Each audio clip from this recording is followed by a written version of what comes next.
Today, on Memorial Day 2020, we are honored to have Michael Tomlin as our keynote speaker. Many of you know Mike as a beloved sixth grade teacher over at Zanker Elementary and also as the head varsity girls soccer coach at Milpitas High School. But Mike is also a staff sergeant in the California Army National Guard. He served on active duty in the U.S. Army from 1983 to 1987. We all know and love Coach Tomlin here in town. Coach is one of the finest Milpitians. Ladies and gentlemen, children, Mayor Tran and members of the Milpitas City Council, fellow veterans and anyone currently serving in the military, Gold Star mothers and their family members, special guests. Today, America stands tall.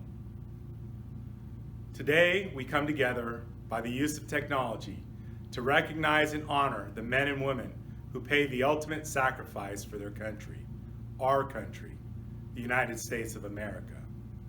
While today's Memorial Day virtual ceremony is the first of its kind due to the current situation of the coronavirus, we have all found a way to come together in our community of Milpitas in order to pay tribute to the countless men and women who could not stand together with us. And we do come together today, if not by any other means than by spirit.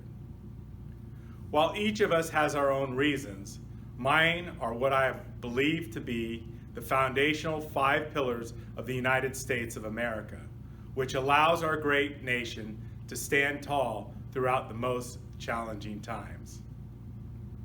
The first pillar is resilience.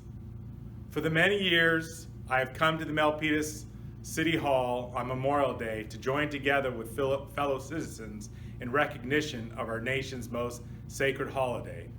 I recall on one of the Memorial Day ceremonies of the past, a man many of us knew. He took the podium to speak. He began his speech by taking a long look out into the audience and then stating, "Different day, same faces." Most of you should know that I'm quoting Gunnery Sergeant Denny Weisgerber, who is no longer with us, at least physically, because for many of us, he will always be here at these events in spirit. As the COVID-19 pandemic began to take place, in the back of my mind, I began to wonder if cities such as Milpitas would still hold their Memorial Day ceremonies.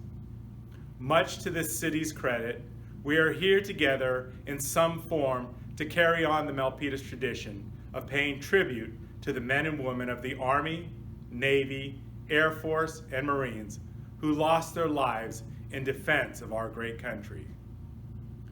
Regardless of the circumstances, we will continue to live our lives to the best of our ability, but we must do so never forgetting the countless citizens of our country who paid the ultimate sacrifice in service.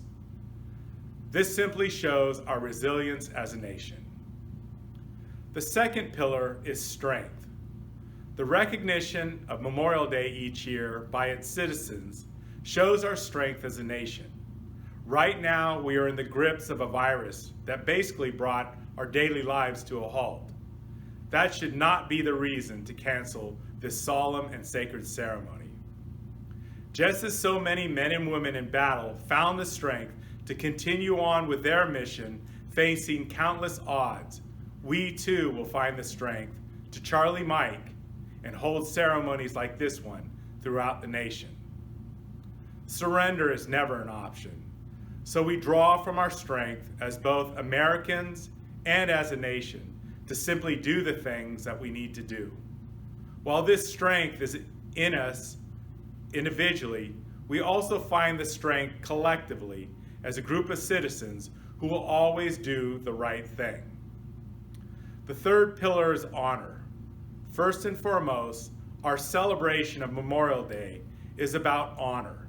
The fact that we are able to sit at home and look into a computer screen to enjoy this Memorial Day ceremony creates a clear obligation to honor those veterans whose own sacrifices allow us to do so. The men and women who gave their lives in service to our country did not set off with the intention of never returning home. But despite knowing this was a possibility, they carried out their duty to our nation's call, and for that, we, the living, must honor their sacrifice. We owe a debt to our fallen heroes, which can never be repaid. But we must try to repay this debt by honoring their legacy and their selfless service each of them showed at a time when our nation needed it the most. The fourth pillar is gratitude. It is with extreme gratitude that we are here today, thankful to our great nation and thankful to the members of our military. We are especially grateful for the fact that as a nation, we can go about our daily lives living as normally as possible. But we live our daily lives, but as we live our daily lives, let us never forget, ever forget, those soldiers, sailors, airmen, airwomen, and Marines who did not return home from war, as their families and friends had hoped they would. To each of them I say, thank you for your sacrifice. I'll live my life each day in remembrance and honor of the life that you laid down for me and this great country. The fifth pillar is tradition. This nation has so many fine traditions, which honors people and events important to us. Likewise, the city of Milpitas has its ceremonies and traditions to recognize and pay tribute to those deserving of recognition. As individuals, we too have our own traditions on a day like Memorial Day. Referring back to Gunny Weisgerber, after each Memorial Day ceremony, I knew that if I had not shaken his hand and said hello to him before the service, I would have to make my way through a crowd of people in order to get to him before he left to take part in other Memorial Day ceremonies and events. Gunny Weisgerber had his traditions, and he always seemed to keep them. What are your traditions for this Memorial Day weekend? Will it be to travel to the Golden Gate Memorial Cemetery, as my Memorial Day tradition is? Or will it be to simply relax, maybe get the barbecue going, because deep down inside, that is what we know, that is what the veterans who we are now remembering and honoring would have wanted us to do, to live a life of freedom. Whatever your own traditions may be, I would encourage you to carry out those traditions, not just once a year, but every possible chance you have. I am grateful to the city of Milpitas for this Memorial Day tradition. Thank you, Mayor Tran, Renee Lorenzen, Tegan McLean, and Dale Flanoy for making this event possible, regardless of the circumstances we are now under. And thank you for inviting me today to be able to share my thoughts and my gratitude for our great nation, and especially for the men and women who have given their lives so that I can live in a free society. Thank you all, and God bless our great nation, an America that never fails to stand tall.